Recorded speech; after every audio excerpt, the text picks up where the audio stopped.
क्यों, क्या हुआ?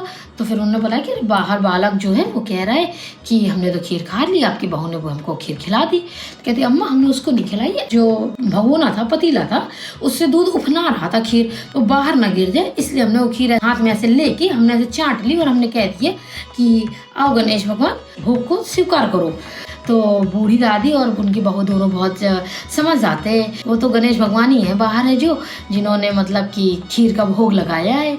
तो वो गणेश भगवान के पास जाती हैं और कहती हैं कि हे भगवान, अब हम आपको पहचान गए हैं, आप तो हमारे गणेश भगवान हैं और ये तो हमारा सौभाग्य है कि हमें आपका दर्शन मिला।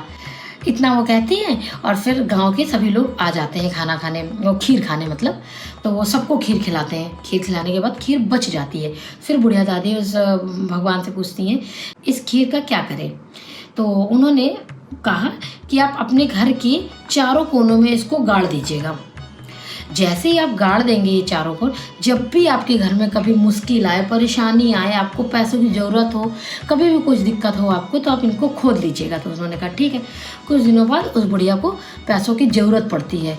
आर्थिक स्थिति उसकी बहुत ख़राब होती है, उसको 2 टाइम का खाना नहीं हो पाता है, उसकी बहू को कुछ समस्या होती है। वो याद करती है उस बालक ने कहा था, उन्होंने कहा था। तो जब उसको खोदती है तो उसमें बहुत सारे सोने, जेवर, हीरे मोती बहुत सारे निकलते हैं। वो उनको बेच देती है, बेच के अपना बहुत बड़ा सा घर बनवा लेती है और उनकी बहू, वो बेटा उनके अच्छे से रहने लगते हैं। तो गणेश भगवान जैसे उस बूढ़ी दादी में कृपा किया, वैसे ही इस कथा को सुनने वाला, सुनाने वाला, हुकारी भरने वाला, सारे भक्तों को अपनी दया दृष्टि बनाए रखना, उन सब की मनोकामना पूरी करना। अगर आपको मेरा वीडियो, मेरी स्टोरी अगर आपको पसंद आई हो तो प्लीज़ लाइक एंड सब्सक्राइब करें और अपने दोस्तों को ज़रूर से ज़रूर शेयर करें।